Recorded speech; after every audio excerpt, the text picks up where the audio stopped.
India का ये तो बिल्कुल मौक़िफ़ गलत है इस बारे में कि जी पाकिस्तान हिस्सा है। पाकिस्तान हमेशा से पार्ट रहा है कश्मीर के ऊपर, जो है कश्मीर कॉज़ के ऊपर। ये तो हिस्टोरिकली भी प्रूवन है कि हमारे बीच में एग्रीमेंट्स है, जस्ट हमारे ही नहीं, बायलैटरल एग्रीमेंट्स भी नहीं, मल्टीलैटरल एग्रीमेंट्स भी हैं, जिसमें यूनाइटेड नेशन सिक्योरिटी काउंसिल के रेजोल्यूशंस भी हैं। उसके अलावा उसके बाद ताशकंद पैक्ट में भी हमने कश्मीर कम डिस्कस किया है। वो जो मर्ज़ी कर ले, लेकिन वो कभी कश्मीर का मसला जिस तरह से हल करना चाह रहा है ना, वो जब वहाँ पे जैसी मर्ज़ी डेवलपमेंट करवा दे, वहाँ पे वो उसको दुबई बना दे, उसकी इन्वेस्टमेंट ऐसे ही ज़ाया जाएगी जैसे उसकी इन्वेस्टमेंट अफ़गानिस्तान में ज़ाया गई है।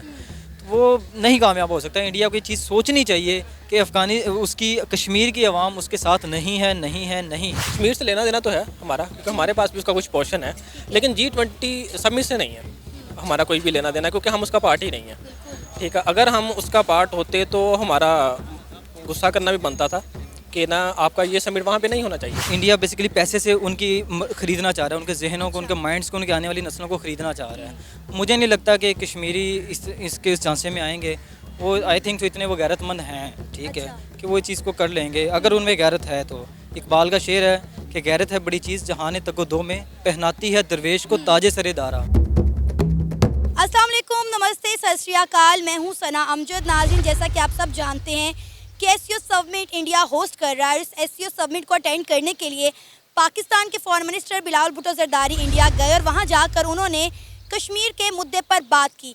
बिलावल भुट्टो ज़रदारी ने कहा कि आर्टिकल 370 रिमूव करने के बाद से ही इंडिया और पाकिस्तान के ताल्लुकात ख़राब हुए हैं। अगर कश्मीर में आर्टिकल 370 दोबारा से लगा दिया जाता है तो इंडिया और पाकिस्तान के ताल्लुकात बेहतर हो सकते हैं। और साथ ही साथ उन्होंने श्रीनगर में होने वाले G20 इजलास पर भी एतराज़ किया, जिसके जवाब में इंडिया के फॉरेन मिनिस्टर एस जयशंकर ने कहा कि पाकिस्तान का कश्मीर से कोई लेना देना नहीं है, यहाँ तक कि पाकिस्तान G20 का मेंबर भी नहीं है। पाकिस्तान से बात करने का वाहिद मसला ये है कि पाकिस्तान के ज़ेर कब्ज़ा कश्मीर को कब तक खाली किया जाएगा। इसी मुद्दे पर आज हम बात करेंगे पाकिस्तान की आवाम से, तो आइए चलिए हमारे साथ। अस्सलाम वालेकुम। वालेकुम अस्सलाम। आपका नाम? ज़हीर अब्बास। आपको पता होगा कि एससीओ समिट इंडिया होस्ट कर रहा है और पाकिस्तान के फॉरेन मिनिस्टर बिलावल भुट्टो ज़रदारी भी इस समिट को अटेंड करने के लिए भारत गए हैं। वहाँ जाके उन्होंने कश्मीर के मुद्दे पर बात की और ख़ासकर G20 इजलास जो कि श्रीनगर में होने वाला है उस पर एतराज़ किया, जिस पर इंडिया के फॉरेन मिनिस्टर ने काफ़ी गुस्से में जवाब देते हुए कहा कि पाकिस्तान का कश्मीर से कोई लेना देना नहीं है, यहाँ तक कि पाकिस्तान G20 का मेंबर भी नहीं है। क्या कहेंगे आप इस पर? डेफिनेटली बिलावल भुट्टो ने एससीओ में अपनी शिरकत करके एक अच्छा इमेज पेश किया है, एक तो पाकिस्तान का, एंड सेकेंडली जो कश्मीर इशू पर हमारा स्टैंड है, स्पेशली जो पाकिस्तान का स्टैंड है, वो वाज़े किया है।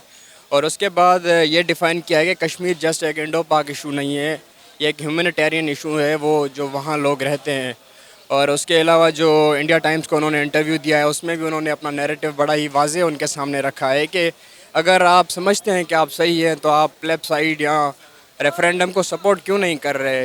यहाँ इंडियन नैरेटिव को उन लोगों ने बड़े वाज़े तरीके से, यहाँ जयशंकर की जो वो क्रिटिसिज्म था कि काउंटर बॉर्डर टेररिज्म बंद होना चाहिए, तो उस पर भी बहुत अच्छे तरीके से हमारे फॉरेन मिनिस्टर ने उनको जवाब दिया है कि ये सिर्फ उनका पर्सनल मसला नहीं है, ये पाकिस्तान का मसला भी है, हमारा इंटरनल मसला भी है और हम इसे भी रिजॉल्व करना चाह रहे हैं। उन्होंने कहा कि पाकिस्तान का कश्मीर से कोई लेना देना नहीं है। क्या कहेंगे आप?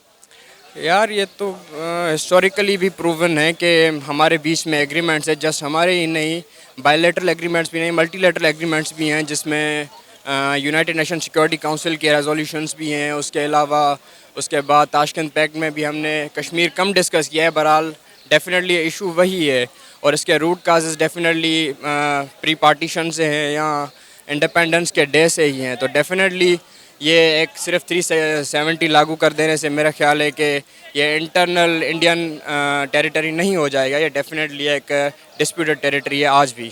बिलावल भुट्टो ने इस पर भी बात की है। उन्होंने कहा है कि 370 रिमूव होने के बाद से ही इंडिया और पाकिस्तान के दरमियान ताल्लुकात ख़राब हो गए। अगर 370 दोबारा से लागू कर दिया जाता है तो दोनों मुल्कों के दरमियान ताल्लुकात बेहतर हो सकते हैं। डेफिनेटली एक रीजनल कोऑपरेशन हर कोई डिमांड करता है, एक खित्ते में अमन हो, ये कौन नहीं चाहेगा। बट आफ्टरवर्ड्स अगर 370 वापस लागू कर दिया जाता है, कश्मीर का स्पेशल स्टेटस फिर से बहाल कर दिया जाता है, तो इससे ना सिर्फ हमें बल्कि कश्मीरी लोगों को भी यूँ समझो एक जो उनका राइट है वो ज़्यादा बेहतर तरीके से उनको मिल सकेगा। जो डेवलपमेंट आफ्टर 3 आर्टिकल रिमूव होने के बाद की गई है वो सबके सामने है। आप देखें वहाँ पर जो है किस तरह से डेवलपमेंट हो रही है, सबको दिखाया जा रहा है, बड़े बड़े प्रोजेक्ट्स पर काम किया जा रहा है, उसको तो हम डिनाई नहीं कर सकते ना। So it can be done without I think revocation of article 370 special status बहाल होते हुए भी ये सारी डेवलपमेंट्स करनी चाहिए, क्योंकि वहाँ पर भी डेफिनेटली इंसान रहते हैं और वहाँ पर जो उनके राइट्स हैं वो भी उनको दिए जाएं, क्योंकि एक टूरिज़म में इतना बड़ा रोल प्ले करता है कश्मीर, ना सिर्फ इंडिया के लिए बल्कि पाकिस्तान के लिए भी, तो डेफिनेटली उनका प्रॉपर शेयर होना चाहिए हर एक जगह पर। सर आपका नाम? राना हैदर नाम है मेरा। सर आपको पता है हमारे foreign minister SCO summit attend करने के लिए भारत गए थे, वहाँ जाकर उन्होंने कश्मीर का मुद्दा उठाया और उन्होंने खासकर G20 इजलास जो कि श्रीनगर में होने वाला है उस पर एतराज़ किया। लेकिन इंडिया के फॉरेन मिनिस्टर एस जयशंकर ने काफ़ी ज़्यादा गुस्सा करते हुए जवाब दिया कि पाकिस्तान का कश्मीर से कोई लेना देना नहीं है। क्या कहेंगे आप उनकी इन स्टेटमेंट पर? जी बिल्कुल, उन्होंने कहा है, बल्कि उन्होंने तो बहुत कुछ कहा है उसके बारे में एससीओ समिट के ऊपर जो है। तो इसमें मेरे ख्याल से इंडिया का जो स्टांस है ना वो उसको दुनिया सुनती भी है। उसकी रीज़न ये कि वो बहुत बड़ी ना इकोनॉमिक पावर है इंडिया जो है, पाकिस्तान उसके सामने भी बहुत वीक है, बहुत ज़्यादा। मैं एक छोटी सी बात बताता हूँ आपको। 2022 के अंदर जो इंडिया की सिर्फ और सिर्फ आईटी एक्सपोर्ट जो हैं 154 बिलियन डॉलर थी और पाकिस्तान की थी तकरीबन 2 बिलियन डॉलर, पूरी 2 अरब डॉलर पूरी भी नहीं है। तो वो बहुत बड़ा मतलब कंट्री है। इसलिए अभी एक यूनिवर्सल ट्रूथ है कि जो इकोनॉमिकली और फाइनेंशियली जो ज़्यादा स्ट्रॉन्ग होता है वो उसकी डोमिनेंस भी ज़्यादा होती है। इसलिए उसने ज़रा धमकी दी है। तो बिलावल ने, मुझे नहीं लगता कि उसने कोई इतना अच्छा रिस्पॉन्स दिया है, जिस तरह से देना चाहिए था उस तरह से नहीं दिया। अलबत्ता अगर ये खान साहब की गवर्नमेंट होती तो वो अच्छा इनको रिस्पॉन्स दे सकते थे। क्या कहेंगे आप? उन्होंने कहा कि पाकिस्तान G20 का मेंबर भी नहीं है, तो पाकिस्तान का कश्मीर के ऊपर बात करना बनता ही नहीं है। आपको पता है कि G20 समिट को लेकर श्रीनगर जम्मू कश्मीर में कितनी तैयारियां हो रही हैं।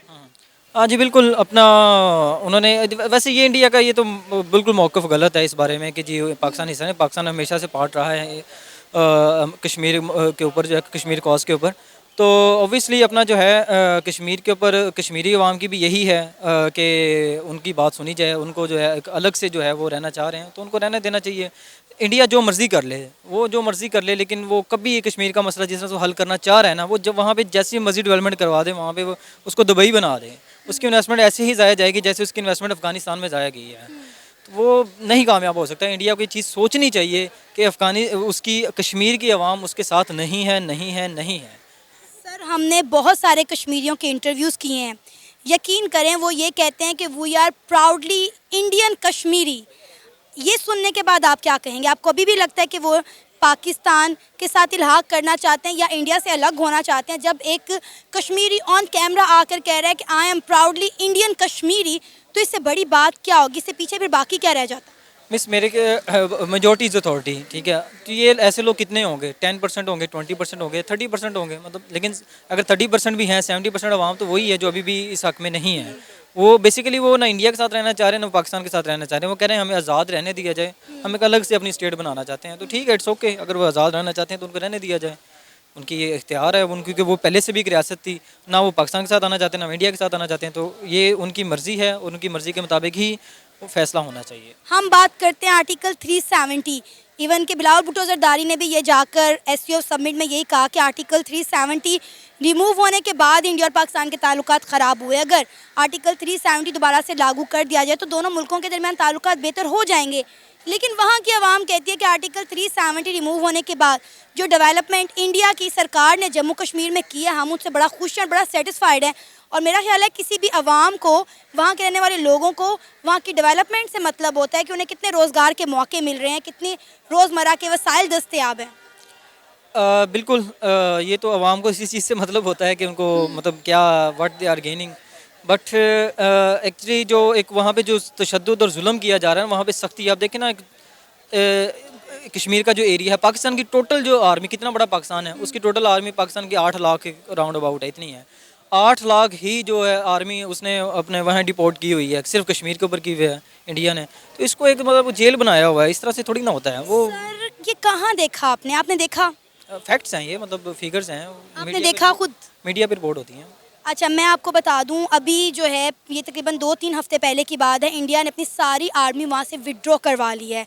और श्रीनगर, जम्मू कश्मीर में G20 इजलास को लेकर जितनी डेवलपमेंट, जितनी तैयारियां हो रही हैं, वो जो दिखाई जाती हैं, जो वीडियो सामने आती है, वहाँ कहीं भी जेल के मनाजिर हैं ही नहीं। सर, दुनिया का सबसे ऊंचा रेलवे ब्रिज वहाँ पर बनाया जा रहा है। इलेक्ट्रिक ट्रेन जो है वो जम्मू कश्मीर में लॉन्च कर दी गई है। मेट्रो जंक्शन, मेट्रो ट्रेन्स बनाई जा रही हैं। मतलब टूरिज़्म के लिए वहाँ पर जितना इंफ्रास्ट्रक्चर डेवलप किया जा रहा है, लोगों को जॉब्स दी जा रही हैं, रोज़गार के मौके दिए जा रहे हैं। मेरा ख्याल है इतनी डेवलपमेंट हमें लाहौर, पंजाब में देखने को नहीं मिल रही जितना इंडिया जम्मू कश्मीर में कर रहा है। और ये मैं अपनी तरफ से कोई बात नहीं कर रही, मैंने कश्मीर के लाइव इंटरव्यूज़ किए हैं पिछले दिनों। लोगों ने वहाँ पे हमें जो दिखाया, जो बताया, मैं आपको वो दिखा रही हूँ, वो बता रही हूँ। मैडम देखें, मेरा इसमें पर्सनली मानना ये है कि इंडिया बेसिकली पैसे से उनकी ख़रीदना चाह रहा है, उनके जहनों को, उनके माइंड्स को, उनके आने वाली नस्लों को ख़रीदना चाह रहा है। मुझे नहीं लगता कि कश्मीरी इसके झांसे में आएंगे। वो आई थिंक तो इतने वो गैरतमंद हैं, ठीक है, कि वो इस चीज़ को कर लेंगे अगर उनमें गैरत है तो। इकबाल का शेर है कि गैरत है बड़ी चीज़ जहाने तको दो में, पहनाती है दरवेश को ताजे सरे दारा। अगर वो उनके अंदर मतलब वो चीज़ है कि उनकी वो अपने खून उन्होंने जो इतना बहाया है, अपना शहीद हुए, कितने हज़ारों लाखों कश्मीरी शहीद हो चुके हैं अब तक, तो अगर तो वो उसको भुलाना चाहते हैं तो इट्स ओके, फिर वो कर लें, वो जॉब्स करें और इनके ऊपर वो जिस तरह जो इंडिया जो पैसा फेंक के वहाँ पे इनको ख़रीदना चाह रहा है तो ठीक है, फिर करें वो। लेकिन बाकी जो उनके पिछलों फोर फादर्स जो उनके गुजर गए हैं या इस वक्त जिन्होंने इतनी कुर्बानियाँ दी हैं, मेरे ख्याल से कश्मीरियों को चाहिए कि उनको कंसीडर करें और इस झांसे में ना आए। बल्कि मैं तो ये कहूँगा वो उससे उनका वो बेनिफिट भी लें जो इंडिया पैसा फेंक के उनको देना चाह रहा है, और साथ अपनी उस आज़ादी की तहरीक को भी कंटिन्यू रखें। सर, आपका नाम? हसनैन शहजाद। सर, आपको पता है कि इसी महीने G20 का इवेंट जो है उसकी कुछ मीटिंग्स इंडिया ने जम्मू कश्मीर, श्रीनगर में रखी हैं। हमारे फॉरेन मिनिस्टर बिलावल भुट्टो ज़रदारी जब SCO समिट अटेंड करने के लिए इंडिया गए तो उन्होंने इस मुद्दे पर बात की और एतराज़ उठाया कि श्रीनगर में G20 की समिट जो हैं, जो मीटिंग्स हैं, वो नहीं होनी चाहिए। जिस पर इंडिया के फॉरेन मिनिस्टर ने गुस्से में जवाब देते हुए कहा कि पाकिस्तान का कश्मीर से कोई लेना देना नहीं है। क्या कहेंगे आप इस पर? मैम, ये कह सकते हैं कि ना, कश्मीर से लेना देना तो है हमारा, क्योंकि हमारे पास भी उसका कुछ पोर्शन है, लेकिन G20 समिट से नहीं है हमारा कोई भी लेना देना, क्योंकि हम उसका पार्ट ही नहीं है, ठीक है। अगर हम उसका पार्ट होते तो हमारा गुस्सा करना भी बनता था कि ना, आपका ये समिट वहाँ पे नहीं होना चाहिए। ये समझ में आते कि हम एज ए पाकिस्तानी या एज ए पाकिस्तान हम वहाँ पे नहीं आएंगे, क्योंकि वो एक मुतनाज़ इलाका है, ठीक है। अगर वो कह रहे हैं कि हमारा कश्मीर से कुछ लेना देना नहीं है, वो बात हाँ एक है कि हमें ये नहीं वो कह सकते, लेकिन ये वो मैं इस बात पे मानता हूँ कि इस बात पे वो राइट हैं इंडिया वाले कि हमारा G20 समिट से कोई लेना देना नहीं है। वहाँ पर अगर उनके पास ऑक्यूपाइड जगह है, कश्मीर जिसको बोल रहे हैं या ऑक्यूपाइड कश्मीर है, तो वहाँ पर जो मर्जी करें, ठीक है। अगर हम कैसे रोकेंगे? पॉइंट तो ये है ना, हम सिर्फ यही कह सकते हैं कि ना करवाओ आप। क्या हम रोक सकते हैं? हम इतनी काबिलियत रखते हैं? क्या हम रोक सकते हैं? हम कैसे रोक सकते हैं? नहीं, मुझे नहीं लगता हम रोक सकते हैं किसी भी पॉइंट पे ना, क्योंकि अगर हम उसका पार्ट होते फिर हम रोक सकते थे। हम किसी और मालिक के साथ कह सकते थे कि आप हमारे दोस्त हैं या फ्रेंडशिप है, आप हमारे साथ, आप वहाँ पे ना जाएं, तो मे बी वो अपना वेन्यू चेंज कर लेते, ठीक है। ना हम उनका पार्ट हैं और ना ही हम किसी और को मना कर सकते हैं कि आप क्यों ना जाएँ वो, और ना ही कोई मना होगा, क्योंकि हमें कोई सीरियस ही नहीं लेता हमारी स्टेटमेंट की, हमारे अल्फाज की कोई वैल्यू ही नहीं है। हाँ, ये भी है, क्योंकि एक दफ़ा जो हमारे वज़ीर आज़म साहब है वो खुद कह देते हैं कि हम बड़ी अथॉरिटी से बात करेंगे कि वो आपका ये काम कर दें। तो जो आपकी हाईएस्ट लेजिस्लेटिव जो बंदा है, अगर वो बात ये कह रहा है कि उससे ऊपर भी कोई पावर है, तो है, कुछ तो है। सही। अच्छा, वहाँ तो पर लोग फिर सीरियस नहीं ना लेंगे हमें इस वजह से। वहाँ पर जब हमारे फॉरेन मिनिस्टर बिलावल भुट्टो ज़रदारी गए तो उन्होंने कहा कि इंडिया और पाकिस्तान के दरमियान जो बड़ा मसला है ना, वो आर्टिकल 370 का कश्मीर से हटा देने का है, जिसके बाद इंडिया और पाकिस्तान के ताल्लुकात ख़राब हुए। शायद आपको याद होगा कि आर्टिकल 370 रिमूव होने के बाद ही इमरान खान साहब ने इंडिया और पाकिस्तान के दरमियान जो ट्रेड चल रही थी उसको रोक दिया था, बंद कर दिया था। उन्होंने कहा कि अगर आर्टिकल 370 दोबारा से लागू हो जाता है तो इंडिया और पाकिस्तान के ताल्लुकात बेहतर हो जाएंगे। मैम देखिए, उन्होंने आर्टिकल 370 ख़त्म किया, वो उनके ऑक्यूपाइड कश्मीर में ख़त्म हुआ ना, तो हमने ट्रेड ख़त्म कर दी, ठीक है। अमेरिका और रशिया भी सेम ही है, ठीक है, वो सुपर पावर्स हैं, लेकिन उनका कभी ट्रेड नहीं रुका, ठीक है। रशिया ने इन्वेजन किया यूक्रेन में, अमेरिका हर जगह कह रहा है कि आप ये बंद कर दो, ठीक है, ये कर लो, लेकिन उनका ट्रेड नहीं ख़त्म हो रहा कभी भी। तो जो बिज़नेस है ना, वो नहीं ख़त्म होना चाहिए, क्योंकि उससे उनको तो कोई नुकसान नहीं है। उनका उनकी जीडीपी आज भी दुनिया की जान को 5th इकॉनमी है, लार्जेस्ट इकॉनमी है, तो उनको तो कोई फ़र्क नहीं पड़ा। हम कहाँ पे खड़े हैं, एक ये पॉइंट है। ठीक है, अगर तो आप कह रहे हो कि हमें इंडिया से कोई फ़र्क नहीं पड़ेगा, तो फिर आप उनसे आगे निकल के दिखाओ ना, कुछ करके दिखाओ ना। प्रॉब्लम तो ये है। यही प्रॉब्लम है ना कि हम बातें तो बड़ी बड़ी करते हैं, हम कश्मीर कश्मीर कश्मीर करते हैं, इवन कि हम किसी भी इंटरनेशनल फॉर्म पे चले जाएं, वहाँ जाके हम अपने किसी मसले पर बात नहीं करते, लेकिन हम कश्मीर का मसला सबसे पहले रखते हैं, लेकिन हम उसके अलावा कुछ और कर भी नहीं पा रहे। अब आप एक छोटी सी एग्जाम्पल ले लें कि जब हमारे foreign minister Bilawal Bhutto Zardari India गए तो पाकिस्तान के अवाम ने बड़ा रोला मचाया कि जी कश्मीर के मुद्दे पर वहाँ जाके बात नहीं की गई। उन्होंने पीस टॉक पर बात की, लेकिन जब कश्मीर के मुद्दे पर बात की तो उनके फॉरेन मिनिस्टर ने कह दिया भाई आपका इस पर बात करना बनता ही नहीं है। चलो हाँ, इस बात पे थोड़ा एतराज़ हो सकता है, हमें भी हो सकता है। ठीक है कि हमारा कश्मीर को लेकर एतराज़ है कि इस पर उन्हें ऐसा नहीं कहना चाहिए था या कुछ ऐसी बात, लेकिन फिर जो दूसरा है वो तो नहीं है, वो तो हमारा पार्ट ही नहीं है चीज़ का, हमारा कुछ उस चीज़ से लेना देना नहीं है, तो वो स्टेटमेंट देना ही मेरे ख्याल से फ्यूज़ूल था। और फॉरेन मिनिस्टर को ऐसी स्टेटमेंट देनी भी नहीं चाहिए मेरे ख्याल से कि ना, अगर आप एक इंटेलिजेंट और एक अच्छे फॉरेन मिनिस्टर हो तो उनका आप फॉरेन मिनिस्टर देखें तो सही ना, उसने जयशंकर ने बोला होगा कुछ ऐसा। भाई जयशंकर ने अमेरिका के मुंह के ऊपर बैठकर ये बात की थी कि आप हमें रशिया से ऑयल ख़रीदने पर नहीं रोक सकते। ठीक है, हम करेंगे, रशिया से तेल ख़रीदेंगे क्योंकि ये हमारे मुल्क के लिए, हमारी आवाम के लिए बेहतरीन है। हमने उन्हें मना कर दिया, मतलब कि उनके जयशंकर ने, उनके फॉरेन मिनिस्टर ने अमेरिका को शट अप कॉल दे दी, लेकिन आज तक हम एक सिर्फ एब्सोल्युटली नॉट पर ही खुश हैं। नहीं वो तो एक पोलिटिकली उनका है ना स्टांस के एब्सोल्युटली नोट वगैरह। अब हम भी रशिया से ऑयल ले रहे हैं, मैंने अभी रिसेंटली न्यूज़ सुने हैं कि रशिया से ले रहे हैं, लिया नहीं है अभी। वो कहते हैं मई के 3rd वीक में आएगा, देखते हैं क्या करते हैं, क्योंकि अभी न्यूज़ ये हमारे इन्फॉर्मेशन टेक्नोलॉजी वालों ने ये न्यूज़ दी है, देखते हैं क्या कहते हैं वो। अब हम ववेला मचाते हैं आर्टिकल 370 का। जब हम बात करते हैं कश्मीरियों से तो वो कहते हैं भाई आर्टिकल 370 रिमूव होने के बाद जम्मू कश्मीर में जितनी डेवलपमेंट हुई है वो आर्टिकल 370 से पहले नहीं थी। वो तो खुश हैं, उन्हें कोई एतराज़ ही नहीं है, लेकिन हमें बड़े मसले हैं। हमें मसले क्या है क्वेश्चन ये है ना कि हमें क्यों मसले हैं इस बात से। वो डेवलपमेंट कर रहे हैं, वो 14.7 बिलियन डॉलर्स लगा रहे हैं वहाँ पे, इंफ्रास्ट्रक्चर खड़ा कर रहे हैं, तो ठीक है, वो उनके लिए सैरो सेहत के लिए या जो भी जिस काम के लिए वो लगा रहे हैं उनकी डेवलपमेंट है ना। तो मैं एक बात ये है कि उन्होंने सिर्फ 14.7 बिलियन डॉलर्स वहाँ पर लगाए हैं और हम 7 बिलियन डॉलर की एक एड का वेट कर रहे हैं। तो अगर आज हम कश्मीर से कहते हैं आप हमारे साथ आ जाओ, तो वो किस बिना पे आएंगे ना, तो वो आप खुद तो रोटी खा लें, फिर ही एक किसी और को खिलाएंगे ना, किसी बंदे को अपने घर में लेकर आएंगे ना, अगर मैं खुद खा रहा हूँ। वो कहते हैं कि आप हमारी फ़िक्र ना करें, अपनी फ़िक्र करें। हाँ ठीक है, क्वेश्चन इज वो राइट बोल रहे हैं। मुझे लगता है वो जयशंकर ने भी मेरे ख्याल से उनको ठीक बोला है। एक कश्मीर का इशू था, अगर आप इतने केपेबल हो तो कुछ इकॉनमी को बेहतर कर लो, फिर देखेंगे कि कश्मीर को हमने लेना है या किस चीज़ को लेना है। ये था हमारा आज का प्रोग्राम। आपने जानी पाकिस्तानी अवाम की राय। उम्मीद है आपको आज का हमारा ये प्रोग्राम पसंद आया होगा। आप भी अपनी राय का इजहार कर सकते हैं नीचे दिए गए कमेंट सेक्शन में। इसी के साथ मुझे इजाज़त दें, पर जाने से पहले हमारे चैनल को सब्सक्राइब करें, वीडियो को लाइक करें और शेयर करें। अल्लाह हाफ़िज़।